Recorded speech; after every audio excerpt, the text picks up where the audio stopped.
Are you a podcaster? Maybe you've got that big idea and you're looking for a network to join. The multi-award-winning Ozcast Network can get your content to eyes and ears all over the world. Join now for the first month free, and you could be featuring this sound at the beginning of your podcast. Ozcast. Simply head to ozcastnetwork.com for details.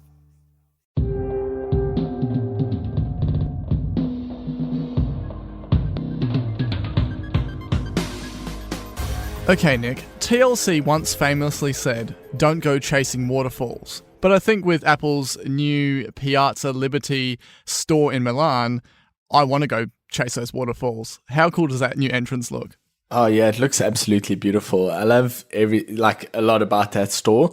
It's just got such a nice vibe about it. Yeah, when I was explaining the details of this before they revealed it in a previous episode when we're covering new Apple stores, I couldn't quite picture how it was going to work, and the fact is sort of cascading down the sides of it. It looks incredible. So, hey, it's just Apple again changing the game for store presentation.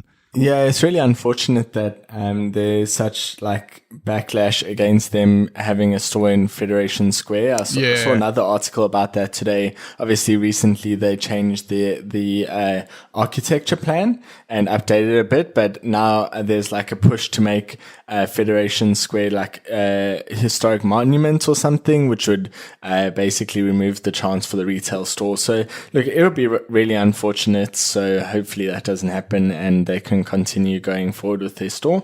Yeah, I'm not involved in obviously, the state politics where you are, but I heard it's sort of become a bit of a issue amongst the recent elections there. Well, I don't vote, so I can't really speak for vote one elections. Yeah, it's quite easy for, I don't know about where you are, but everywhere I've stayed in metro areas, every time there's an election, they're handing out flyers and trying to get you on board and accost you at the train station. But it's easy out for me. I just tell them I can't vote, and then they don't even look at me again. So it's pretty easy. Just on a little side note, I want to know exactly how successful they are. No one who's going to be walking in to vote and suddenly receive a flyer meters from the entrance and be like, "Oh yeah, I'll go with these guys." Surely people have preconceived, idea of who they're going to be choosing. It's just exactly. Bizarre. So it must be people who completely are disinterested and literally have no idea about who does what. Yeah. But I don't know. For people who actually care about it, there's no way that you'd change your mind on the spot like that. Yeah, no, it appears at all election points in Australia. So yeah, it's just something you got to contend with. Well, not for you, but okay. So from waterfalls to cooling down, I'm going to head into the whole MacBook Pro throttling issue / fix territory. This pretty much all happened between episodes, and so it kind of gives you an idea of exactly how quick the whole thing turned around. So for anyone who's unfamiliar, it made a lot of tech headlines. Here's the rundown of what happened. So the new MacBook Pros were launched, which we discussed last episode. And then shortly after that, there's a YouTuber, Dave Lee, who does these sorts of things, Geekbench scores, etc., with high-performance laptops and that. And he had the top spec one. So it's got the 14 nanometer Coffee Lake Intel processor, the 15-inch screen, Core i9, 6-core, with the 2.9 gigahertz base clock speed, and has a 4.8 gigahertz turbo boost included within that. So his test he did was with a Premiere Pro render, which from a lot of discussion and just the general consensus with Adobe, they don't exactly optimize their software in the best way for new sort of chips and that type of thing. So that's a factor. But anyway, what happened with this is that he was doing this test render of quite an intensive file, and it throttled the speed down to 2.2 gigahertz, which is the same as the i7. So then everyone's like, well, what's the point of getting the i9, paying that extra money if it's only going to give i7 level performance? And then it went on to show that it actually dropped as low as 800 megahertz for the speed, which is the absolute minimum it could go. He then did, this is all geared around basically the MacBook Pro getting too hot, right? Because of this is what's the thermal management is then throttling it because the computer's getting too hot. So then he did a freezer test, which showed improvements, but obviously you shouldn't be chucking your new machine in the freezer. So there was his singular case, and there were similar reports on Reddit, but it wasn't really known exactly at that point how widespread it was. So from here, you had people like Verge and all that sort of stuff do tests, and they couldn't replicate the same issues, so no one exactly knew what was going on. So before we get into what happened after that, what was your thoughts at this point? I wouldn't say I overreacted. I was kind of just closely following it. So, I don't know. I think initially there was a lot of like smoke and mirrors because it seemed like it was all about, Adobe Premiere being unoptimized, and that's kind of where my focus was. So in the beginning, I was kind of like closed off to it. I'll admit, I was just like, well, I don't really use Premiere. Kind of blaming Adobe for it. I acknowledge that, people have concerns about the thermal management. Obviously, later on it proves, there's a story around the whole thing. But yeah, I guess I was like, well, just don't use Premiere at that point. That was my honest reaction. Yeah, at that time, I was speaking to some people about it and who were getting quite worked up about it in the sense that, you've got this big headline and they're like, this thing is, potentially fraudulent. Are Apple trying to, make more money and selling a product that's actually underpowered for what it's meant to be and all this other stuff. And other reactions saying that, well, Apple have always preferred to have a nice design over actual function and the whole keyboard thing anyway. People were that focused on the MacBook Pro anyway, so it's kind of like it was at a heightened reaction state anyway. And then a lot of people just saying, well, they just think that the i9 is simply too powerful for that thin body, throwing around things like I can't trust Apple anymore, and even things like, well, Apple were just forced into using the i9 because they've got to please the professionals that use that top-end spec. So, yeah, my thoughts at the time was I was keeping an eye on it, but I was simply just like, if it can be, I expected some level of software tweak to come in. So that's what I was waiting for. And I was just, to anyone I was speaking to about it, I was just like, just wait and see. Like, this is just something that's burst out of nowhere, caught all these headlines. And before you completely abandon Apple or anything like that, just wait and see what happens. This is mostly geared around a singular case with some sort of reports to back it up. But yeah, and then a few days after that came the fix. So a High Sierra 10.13.6 supplemental update. Now, this actually applies to all the new MacBook Pros, not just the i9, even though that was the one that had the issues. And the actual part that came in this update is Apple had identified there was a missing digital key in the firmware which affects the thermal management. And so from all the different podcasts I've listened to and all the different tech people that are right on this story, no one can actually pinpoint what the digital key is. But the fix has been successful, which is great. And so therefore, right now, with reports, the i9 is reporting at base or above the clock speed. I was quite impressed with the turnaround for the fix. I'm glad that it was kind of quashed so quickly. Yeah, but it was pretty quick because it's complex, right? Like, obviously, at face value, it appears that there's like this thermal issue and it's not cooling properly and all of that. And so the person who's actually the team who's actually trying to find a fix is sifting through mounds and mounds of, outputs, trying to find out exactly why it's not performing as they intended. What did their tests miss? Like, it would have been so complex. So it was really good that they managed to turn it around. Obviously, they would have known where to start looking, but yeah. Yeah, so there were talks of, well, what could the actual cause of this be, or what is this digital key? So basically, there was talk of how Intel have actually changed how the thermal throttling is handled, apparently since Kaby Lake, actually, which is the previous release, with how the thermal downgrade stop gaps that are set. So it's apparently meant to jump down to a certain level if it's throttled, and then that gets to a point and jumps down again, whereas apparently that factor has sort of been removed, so it's kind of like open to just drop to the minimum. I'm not I may have got some of that terminology wrong, but that's kind of what I can gauge from that. There was talk of that the software that actually shipped didn't equal the software that they did all the testing with when they were creating these, hence the missing digital key, so something that was meant to be there. And there was the idea with, well, basically with code, it's required to have a digital signature, so you know who created it and all that sort of stuff. And could the missing key just have been skipped because it wasn't digitally signed? A variety of factors. I've been trying to wrap my head around it. I'm not the biggest, Intel chips nerd or anything, so that's what I can gauge from it anyway. I read a really good Reddit post on this a couple of days before the fix actually came out.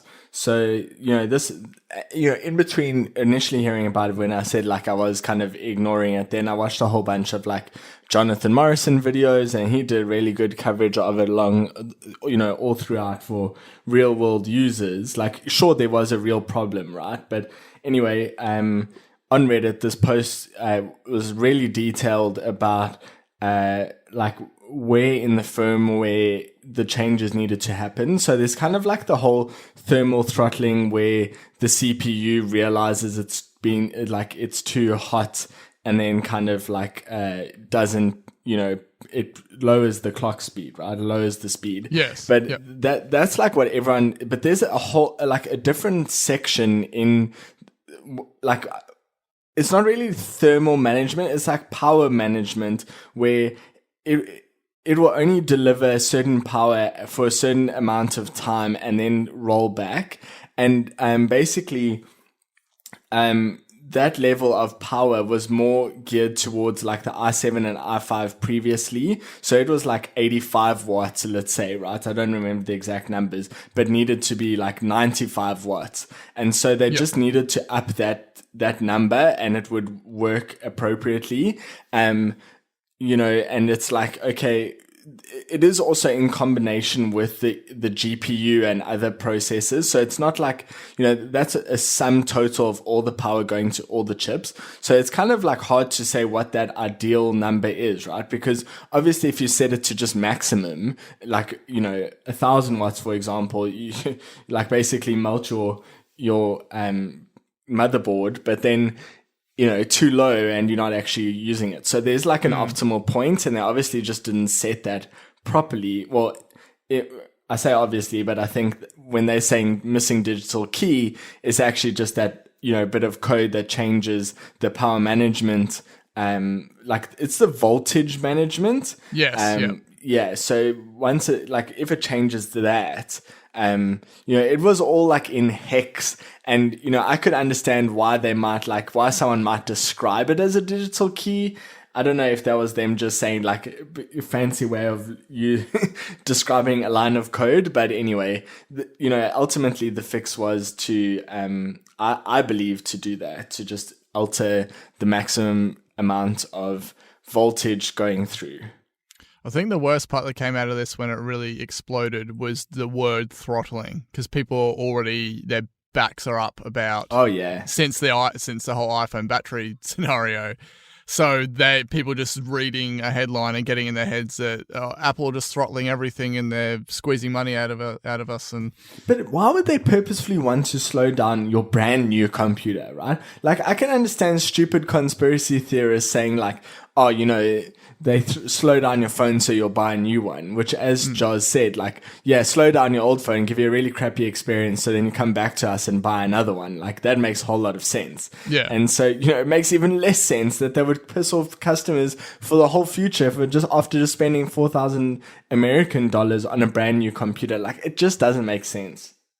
There's always conspiracy theories that pop up with any Apple product, so... Yeah, I think a lot of people who have that kind of view probably weren't going to buy it in the first place. Just exactly. Just hating on it because they don't like successful companies. But look, was there an issue? Clearly, right? Because they put out a fix. But they addressed the fix in a timely manner, and they took Dave's opinion seriously, and they worked with Dave, Jonathan, to actually fix the issue, right? They didn't ignore them as like a past Apple might have done and just kind of say, well, whatever, it doesn't really affect many people. They actually worked and said, what is your exact workflow? Like, let's get this fixed and get it fixed soon. The rest of the rest of us, if we have an issue on a beta, for example, it just goes into the queue, right? It gets addressed when they get around to it. These guys obviously have sway and Apple listens to them.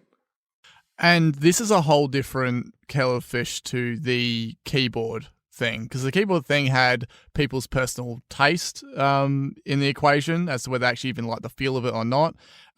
Yes, there obviously has been people that have had a lot of trouble with the sticky key stuff. They end up releasing the repair program. But I think a lot of people had in their head, and a lot of the coverage around the keyboard is that this keyboard is crap. It's going to get stuck, like just drilling into people that they've screwed the keyboard up, and they took over 3 years to get onto, to an actual repair program for it. And so when this thing happened straight out the gate with the thermal throttling, I think the same thing came into people's heads, like, I'm just going to have a dud computer that's going to run slow anytime I want to do something, intensive, and basically they're not going to address it for a few years.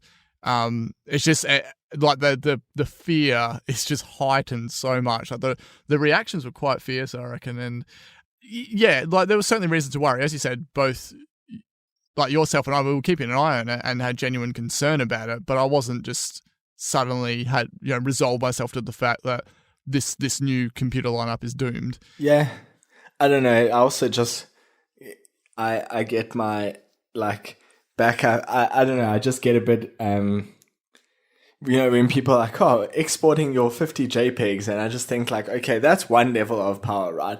But there are so many more use cases than your photo library. Like, I understand they're talking about it in a professional workflow, but it's just like, I don't know. It's just that a lot of use cases are really niche, and then they extrapolate across how Apple doesn't care about all professionals, right? And that kind of bothers me.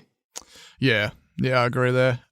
This has led us to some sort of final questions or things to think about. I'm at the stage that I love the MacBook Pro design, and I'm glad that this fix has occurred. I don't think it's going to get any thinner from here for MacBook Pro. So do you think that even though the fix has occurred and all that, do you think that a redesign would even see a thicker body just to give them a bit of headroom? I wouldn't say never. I mean, it could be so slight. It could be just I think a couple it could be mil slight. Or something. Yeah, well, like the thing, right, that Apple gets dragged for so much on the iPhone, which I just do not understand, right? And literally by everyone, by like all the popular YouTubers, by popular news sites, they're always saying that Apple is just on the strive to get thinner, right? But since the iPad Air 2 and since the iPhone 6, not a single one of their mobile devices has gotten thinner. The Apple Watch has not gotten thinner, right? All three of those devices have, in fact, gotten thicker. Like every single one. The 6 was thicker. 6S was thicker than the 6. 7 than 6S, and you go down the line, right?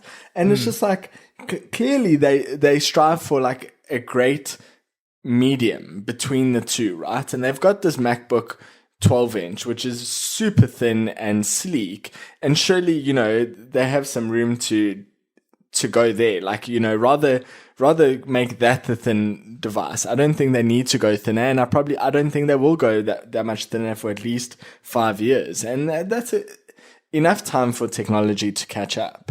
The facts are there. And it's something that is constantly brought up. Anytime the always thinner and lighter debate comes up, there is the proof there that, hey, it's actually been several years since that has even occurred. So, yeah, I mean, you can't lie with the facts there.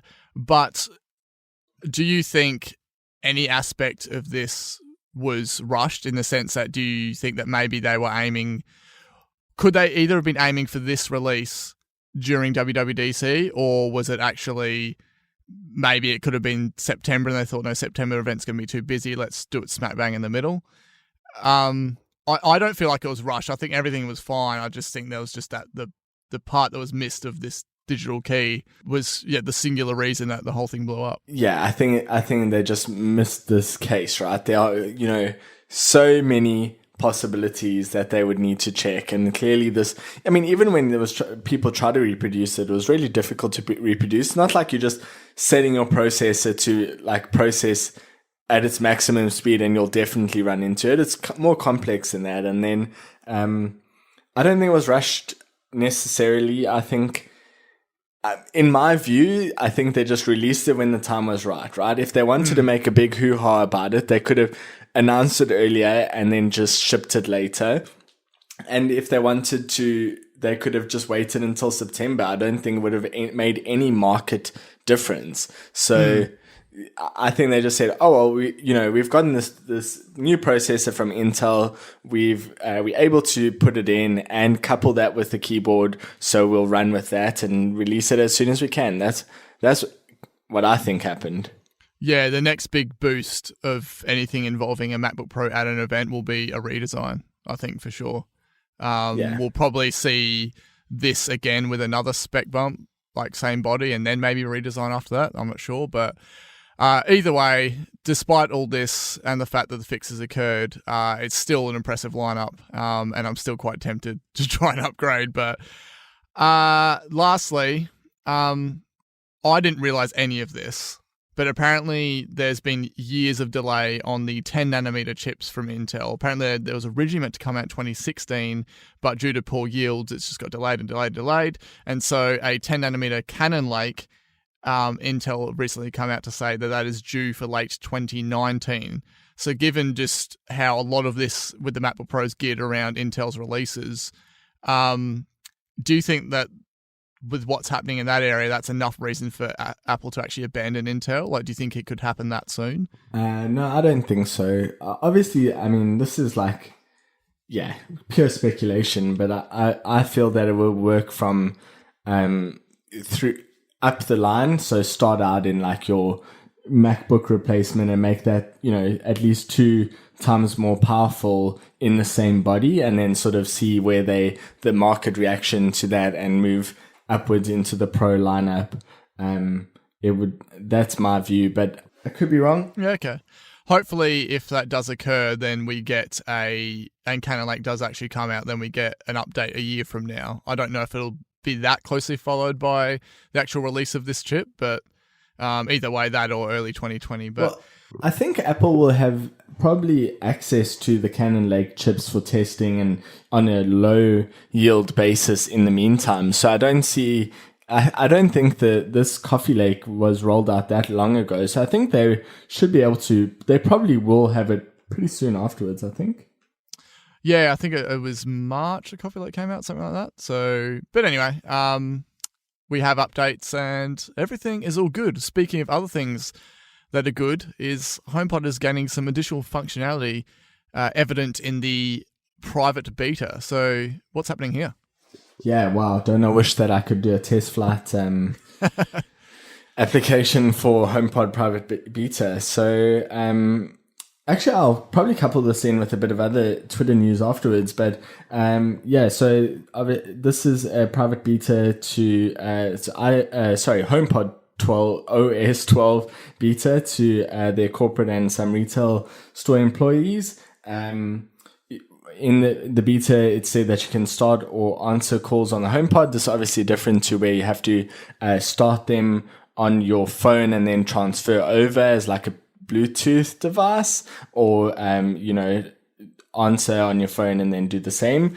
And then it should have like find my phone capability, similar, I would imagine, to the Apple Watch at the moment. Multiple timers. I actually saw some code for multiple timers, which was really interesting to see how that all works. That's like the group's notifications of HomePod in terms of like most requested feature. It really is. But apparently like it is a huge undertaking to actually do. So, this is coming from the guy who built the Bluetooth framework at Apple. So yeah, that was an interesting thing to see. You can also participate in FaceTime audio. I can imagine with group FaceTime, this is quite like a big deal. But I could imagine some use cases where I would use this in my house. Like if we're on a main FaceTime call and say like Michelle's iPad, I could FaceTime audio in from like another speaker in another room, and then just kind of switch between. So anyway, that would be pretty interesting. I wonder what it shows up as, because you're not using there's no camera on the HomePod. Would it just show up as your Apple ID photo or something like that? Likely. Yeah. Anyway. Or I would imagine like probably their contact photo of you. Yes. Okay. Yeah. Of course. Yep. Cool. There's like a setting in the Home app apparently that you can just connect your HomePod straight away to the same Wi-Fi as the iPhone, rather than having to. I've never tried this before, but apparently to change the Wi-Fi connection for the HomePod, you would originally have to actually restart it. How often do people have to do this? I don't know. It's such a weird setting. I know like some people, I've heard one or two people complain about it, but like mine sits on the same network. They don't move anyway. So that's one. And then phone calls have been confirmed as like one of those. We've seen it before where they have that introduction card for personal requests, what it entails. So yeah, obviously for phone calls, your phone has to be on the same network, same as for calendar requests, notes, and any of the other stuff. So cool. Yeah, that's and then coupled with that, I've encountered as part of Siri shortcuts. Basically, I want a good night scene because I use obviously I have like in 2 steps. I switch off all the lights and then I play this like white noise playlist, right? And I do the same thing every single night without fail. So anyway, I set up a shortcut to do that sequence and had a little bit of trouble in 2 areas. One was actually finding a shortcut phrase which didn't conflict with other ones.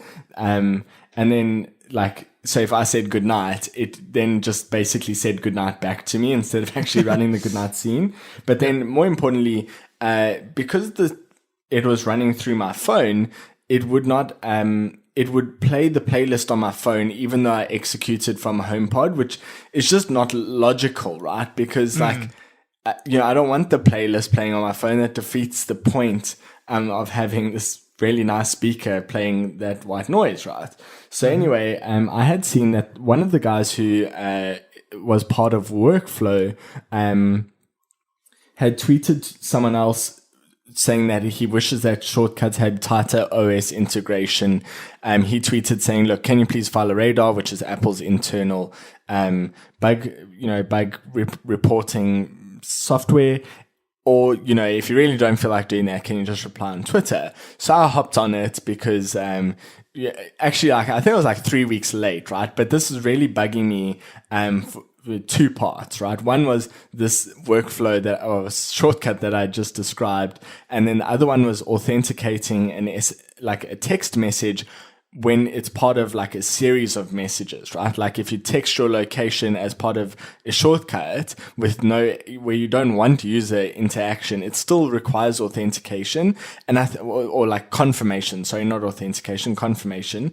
And that's like I think like, it's as a result of that's how it would have worked for any third party previously, and they just bought Workflow, and then obviously that's all Workflow's access has. So they obviously need the tighter OS integration to say, hey, this doesn't need confirmation, and we know that it's safe because it's our protocol, and then just go with it. So I tweeted about those 2 things, and you obviously don't expect a huge reply because they obviously don't discuss their plans, but the no confirmation SMS was part of the WWDC keynote. So anyway, I got a thumbs up reply from the guy and a like on my tweet, which I'm going to go with means they're working on it. So I'm pretty happy about that. Nice. It's cool. Yeah, it's good to actually see some HomePod stuff pop up, considering it wasn't even part of the keynote at all. So, yeah. I love my HomePods. I've been scoping out Facebook Marketplace for extra ones. It seems like you can pick one up for $400 or so. So, yeah, maybe with some haggling, you could get it for cheaper. Do you think the plural of HomePod would be HomePods or just HomePod? Or would it be Homes Pod? For Apple, it would be HomePod, but it doesn't roll off the tongue, so I'm just going to stick with HomePods. Yeah, you can't be like, oh, there's a murder of HomePods. You know what I mean? Like, No. All right. Well, we're going to stereo of HomePod. A stereo, yes. I was trying to think of something audio related, but I blanked on that one. That's a good one. Okay, flipping into the rumour mill. There's one that I've tried to avoid just because I haven't really taken to it, given the sources and that sort of thing. But anyway, the iPhone 9, as I'm referencing it, this 6.1-inch LCD one that sits between iPhone 10 and expected iPhone 10 Plus. Two different sources, Maka Takara and then Ming Chi Kuo, back again, as always, think that this is going to come in a series of colours, but they're both saying different colours. So what can you gauge from all of this? Is this just... Do you think there's actual legitimacy to seeing a multicoloured lineup for this cheaper device? I don't think so. I'll never forget the iPad mini. About 4 or 5 months before it launched, it was constantly slated to have many colors, a la iPhone 5C, and I just don't see it. I don't see it, right? But anyway, they're saying that Mac says it will come in white, black, flash yellow, bright orange, electric blue, and taupe. Taupe is Apple's color naming too, but anyway, these are real Apple-y names. And then Ming Chi Kuo, gold, gray, white, blue, red, and orange. So unfortunately, no overlap with red, but with orange. So I'm really hoping that this is not the case. I just see it as more like divergence from a solid lineup. So don't give a orange phone, please. I'm literally just expecting iPhone 9 to have the iPhone 8 color options. Or whether they actually expand 10 and 10 Plus to have a gold option or not.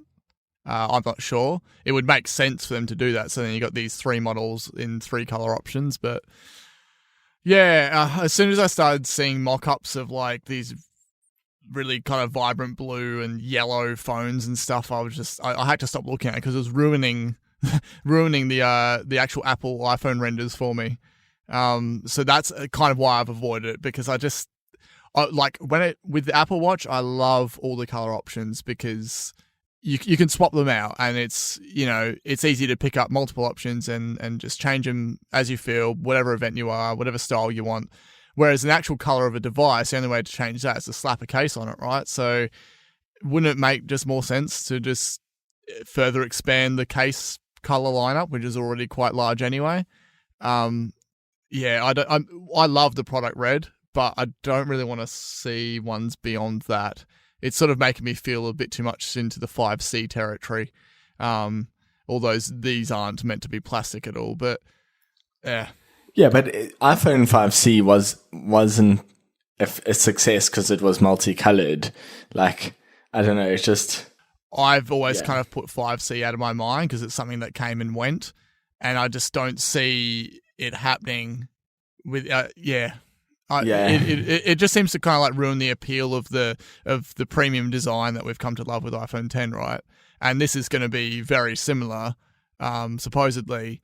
So yeah, just add some more colors into the case options and call it a day. They've already got so many. They've got so many. I know. Like every 3 months, they've got a new version of blue, red, yellow, orange, and like some version of gray.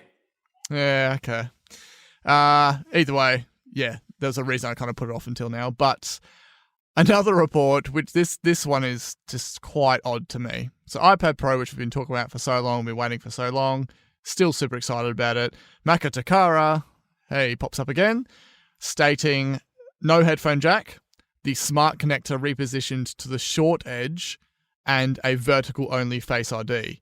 So we'll just go through this one by one. No headphone jack. Wouldn't be a huge surprise to me at all if they took it out. If they could keep it there, hey, that's cool because then that's one less thing for people to complain about.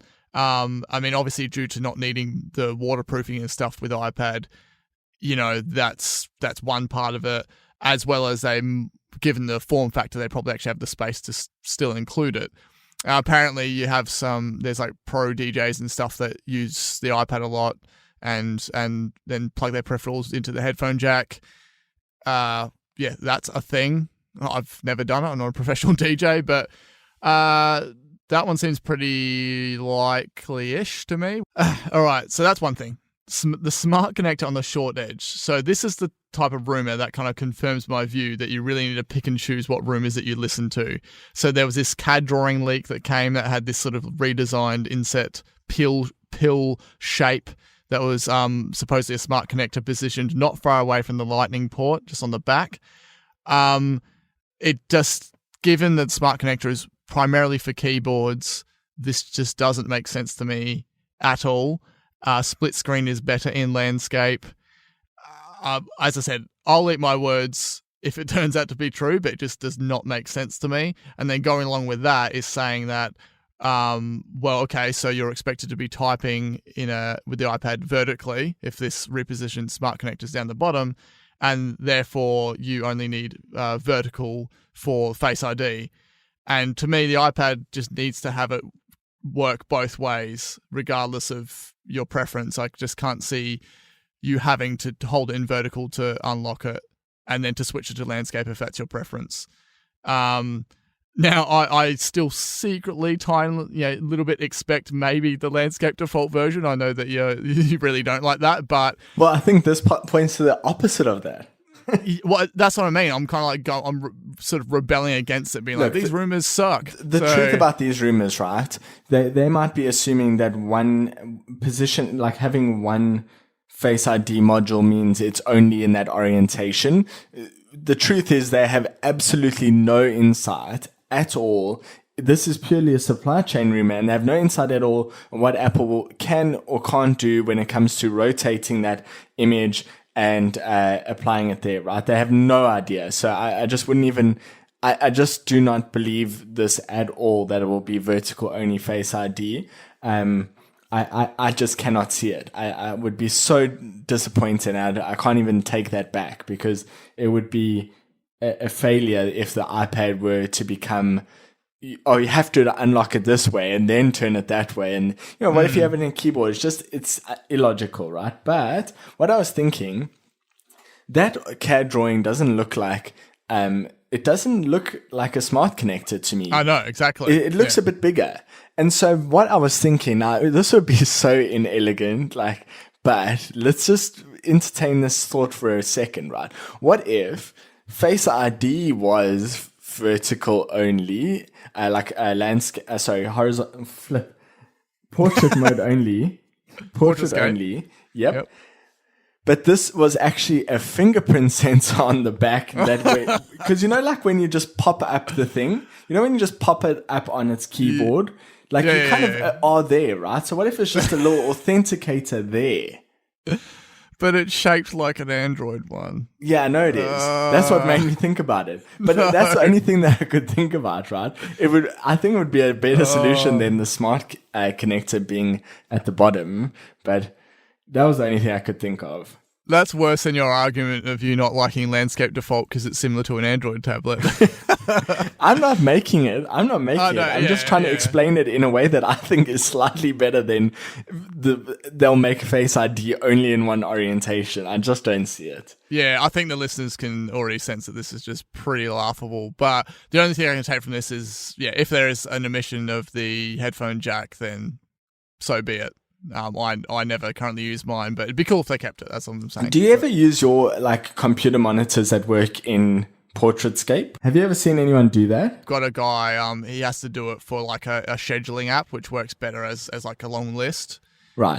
For manufacturing production. So there's one guy that does it, and it's so weird to see. It is weird to see, right? It's got a monitor like that, and we've got a TV like that as well. Yeah, and that looks really weird. Yeah, and the other thing is that your eyes are positioned, next to one another, not one on top of one another. But why would I don't see that would be, in order just to make a device have Face ID, that they would turn the if they're trying to put it on a keyboard, right? Why would you have the thing over, you'd have the keyboard overlapping the iPad? It would be laughable. Yes. It would just be terrible. Unless they're trying to gun for putting two iPads side by side. Ooh. Imagine they made the keyboard skinny so that it was the same width as a portrait iPad. That would be hilarious. Yeah. And then you could dock two skinny keyboards side by side to make an ultimate. Yeah. But then you'd have two sets of A, two sets of B, ridiculous. Absolutely ridiculous. But this is the type of thing that happens in the lead up to this event, right? That you just get the weird and wonderful just come out of nowhere. So, okay.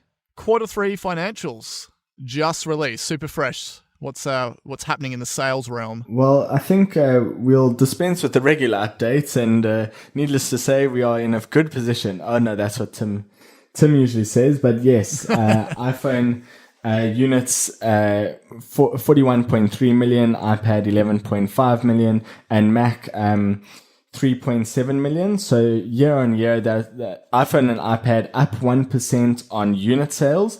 iPhone up 20% on revenue. Obviously, that's driven by a high average selling price of the iPhone 10 being the most popular model. And then iPad revenue down 5%. And that's obviously because the cheaper model, which I actually think is the right model for a lot of people, bring that down 5%. Mac, though, down year on year 13% and revenue down 5%. So, hopefully the new MacBook Pros that we just spoke about turn that around. And then, quarter on quarter change is not really important because it's usually around relative to their product cycles and so all of that. So I won't really go into that, but, yes, it was Apple's, best June quarter ever. And they're nearing in at $1 trillion market cap at the moment. Their revenue was $53.2 billion. And obviously a lot of profit.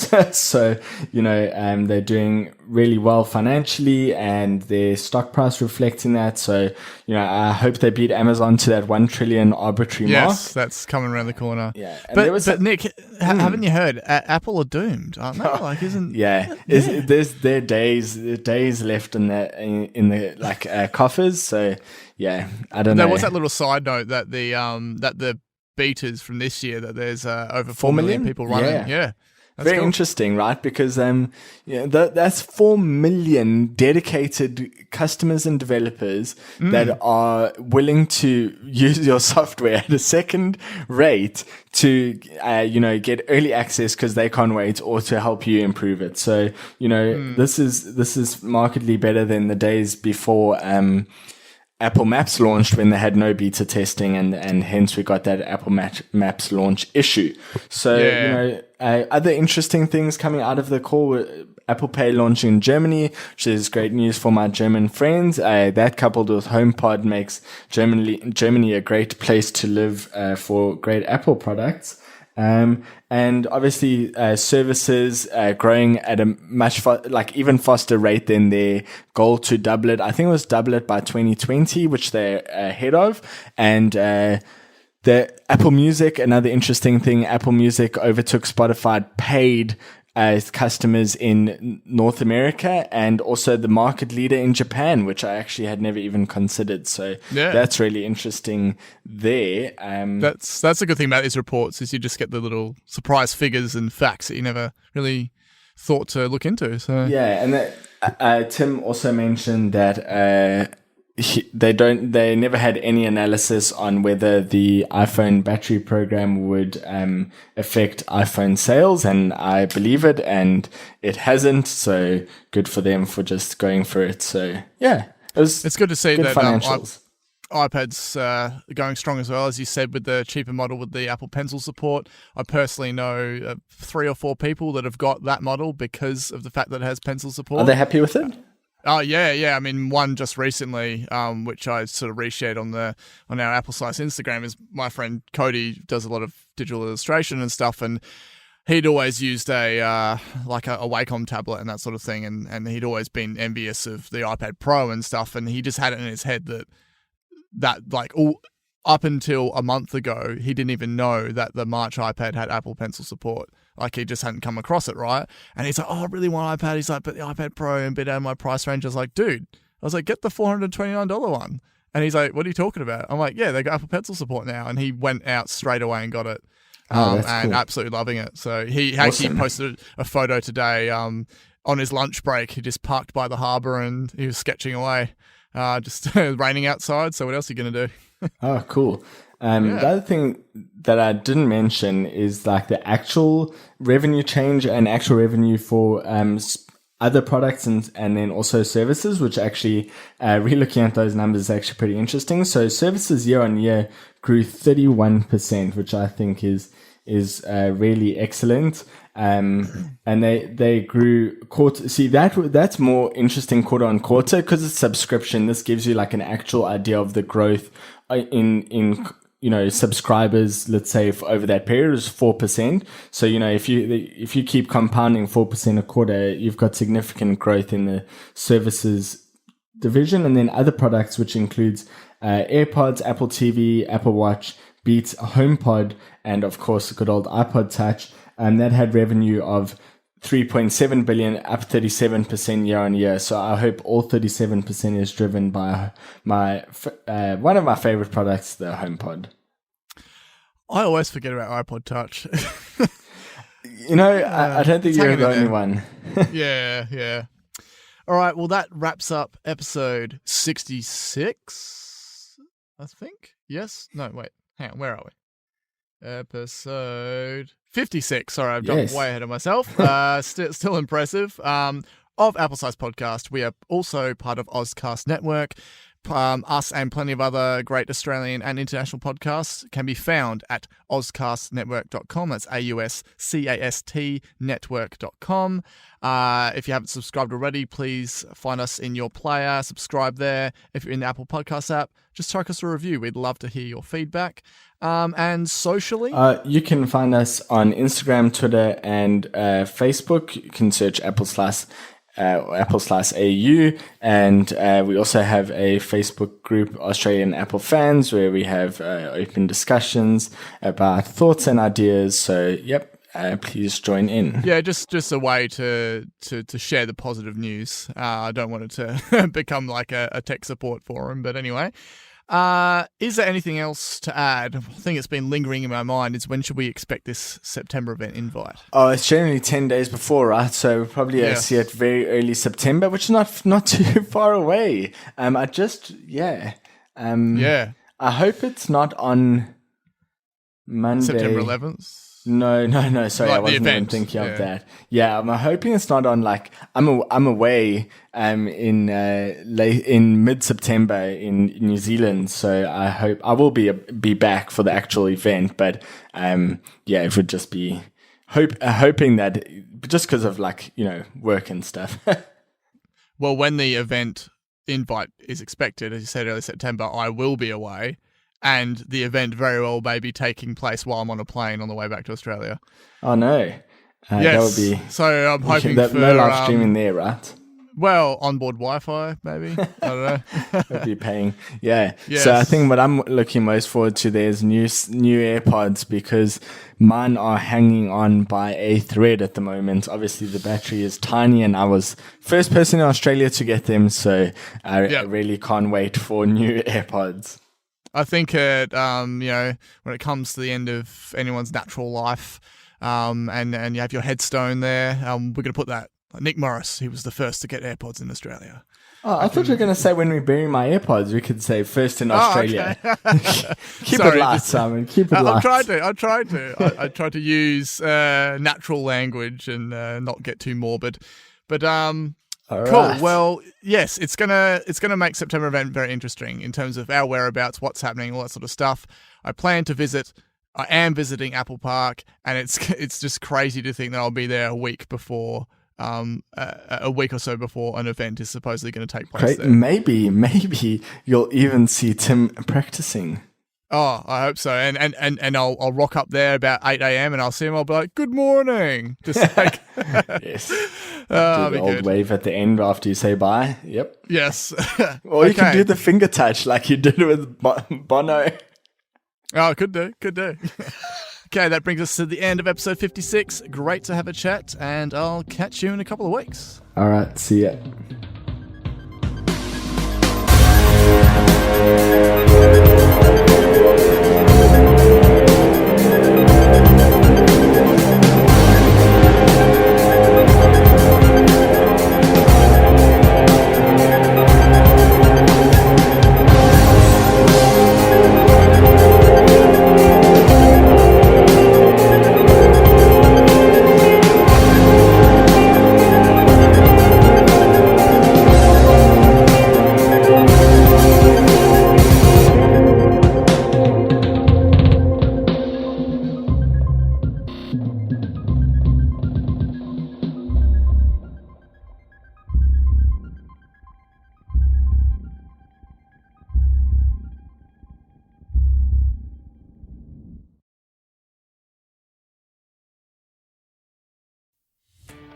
Are you a podcaster? Maybe you've got that big idea and you're looking for a network to join. The multi-award-winning Ozcast Network can get your content to eyes and ears all over the world. Join now for the first month free, and you could be featuring this sound at the beginning of your podcast.